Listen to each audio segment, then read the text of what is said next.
I am Luca Csabai from the Earlham Institute in Norwich, UK, presenting the poster SignaLink3, a multi-layered approach of uncovering tissue-specific signaling networks. SignaLink is an integrated resource of signaling pathways with a multi-layer structure which allows us to understand pathway crosstalks, which means that one protein can be present in multiple pathways, not only one. Therefore, the predefined pathways are interconnected, and the resource also lets us understand other regulatory processes. Proteins are classified by pathways, so it can be a part of the T-cell signaling pathway, for example, and also by function. So if it's a receptor or a ligand, it will be shown in the resource. The multi-layer structure also lets the user select specific parts of the resource that they might need for their further analysis. We also aim to provide a resource that is available for both computational and wet lab scientists, and it is easy to use for both. Signaling networks are made up of an upstream signaling layer and a downstream regulatory layer, which could be the transcription factor target gene or the microRNA target gene network. Current signaling databases use a single-layered approach, which allows only for the analysis of a part of this more complex network.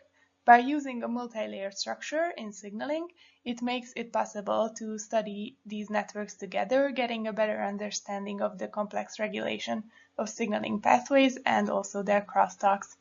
Here on the figure you can see that the entities, so the proteins or the microRNAs, are presented in multiple layers.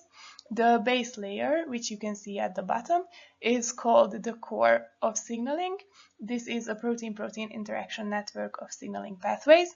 Then when we build up the database, we add the transcriptional, the post-transcriptional, and other different regulatory layers on top of this. And by defining connections between the entities in these different layers, these edges, which you can see by arrows on the figure, gain attributes. For example, it can be a transcriptional regulation, and this creates an onion-like structure. This structure was also used for the previous version of signaling, SignaLink3. This resource has currently about 200 weekly users, but had a few improvements to be made, so we developed SignaLink3 in a similar yet a more advanced way. In the new version, next to previously the human, the Drosophila, and C. elegans species, we now have a new model organism, which is the zebrafish. We also have more third-party databases integrated, and we also have manual curation from the previous versions. Therefore, the number of interactions is more as well. In addition to the 7 core pathways previously, we have extended these, and now we have 14 core pathways. Previously, next to PPIs, transcription factors and microRNAs were also provided as regulators. Now we have also added long non-coding RNAs, which modulate the function of transcription factors, therefore have an effect on gene expression. We have also combined the integrated interaction data with expression data from the BG database. This way our network can be tissue specific. Next to tissue localization, we also have subcellular localization, so the user can get information on what compartment the protein of interest is present in. This information comes from the COMPI database. On the computational side, we created a semi-automated and a documented pipeline for easy execution. And here is what that pipeline looks like.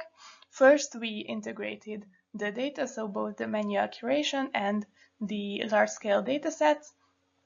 We had to carry out unifying the structure of these databases and mapping the identifiers to make a uniform internal structure.